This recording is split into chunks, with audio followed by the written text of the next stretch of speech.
Alright, today we got another technical tutorial. We're going to discuss installing fonts on your Xenopixel Saber. Sometimes font creators include a Xenopixel file for you just quickly download, but that is sometimes not the case, but don't worry.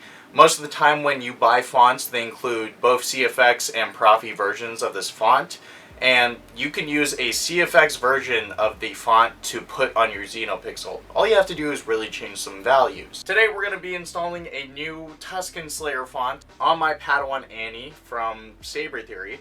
As you can tell, there's some parts missing because the clamp kind of just started slipping, and the retention threading for the activation box that doesn't work kind of started deteriorating off.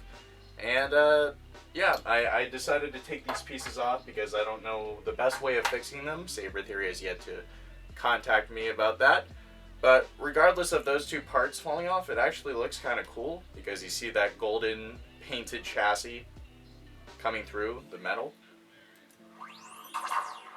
And the Saber still works, and it's actually a lot easier to spin now, so.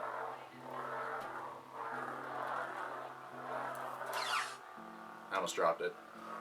If you don't already know how to change fonts on a Xenopixel Saber, luckily Sabertheory includes directions on how to do so, and they also include an SD card reader, so you don't have to go out and buy one, which is always a plus. Manual plus SD card, I think this is going to be a pretty easy video, don't you think so? Kyberphonic himself actually includes Xenopixel files, so you don't have to do the quick numbering scheme with CFX files, but either way, it's still pretty easy to install Xenopixel fonts to a Xenopixel Saber. So we don't actually need the Saber part, we just need the chassis. Alright, so here we have the chassis, and right here is the Xenopixel SD card. And before we take out the SD card, we actually want to remove the battery. This is because sometimes when doing this when the battery's still in this chassis, you can get some board corruption going on, and you don't want that to happen. It's happened to me before, and all you have to do really is take all the files that are originally in the soundboard SD card and recopy those same files, and sometimes finding the files is a bitch, so don't do that. So we're going to take this battery out real quick. Alright, so getting the battery out was pretty easy, but the SD card, I don't really exactly know how to get this out. Like, I'm just looking at the board here, and it almost looks like you can, like, lift this up. But it doesn't want to move. How am I supposed to install a font if I can't remove the SD card? I'm gonna have to research this. After doing quick research, I am now realizing that I can't even get the SD card out of the Saber. It's not like I can lift this little mechanism up and pull it out that way. And it's not like I can pull it this way because there's this little microchip in the way of it. And I can't get it through there. I can't just like push it all the way through. I can't access the SD card on the Saber. Why?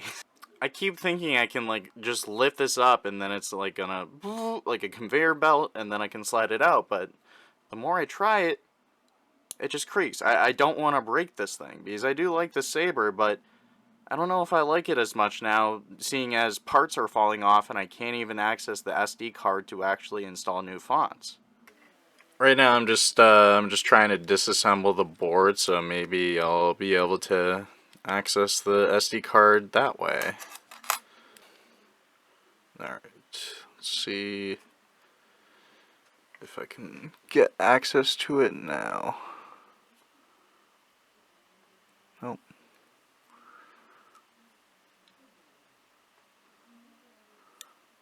Nope. Well, that is quite the design flaw. How am I supposed to install fonts on the Saber? whatever. I'll just do it on my Imperial Workshop. Alright, so I have my Scavenger 2.0 Xenopixel from Imperial Workshop. Discount code BEANS. We're going to open this up and see if this SD card is actually accessible. Alright, so as you can see already, I can easily take that out. But first, I want to get this battery out, so. Alright. Now you can use the SD card that Imperial Workshop provided, but I already have my personal one that I use whenever I install new fonts. There we go. Alright, so we have the SD card plugged in, and you can notice that each font has its own number, and all we have to really do is scroll down to the bottom of the list, and that is 34.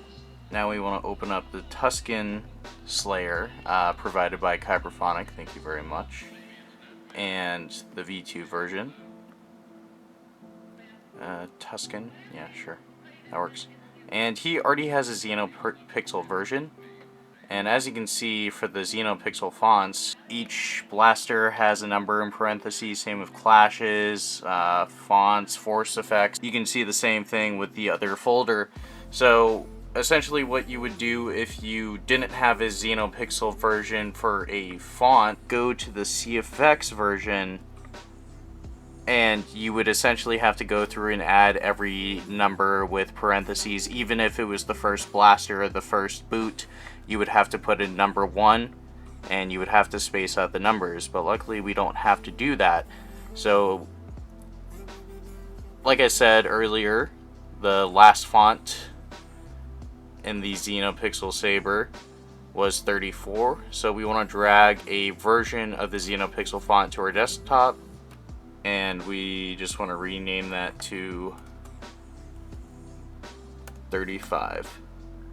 Put it into the Xenopixel folder, and it's going to copy over.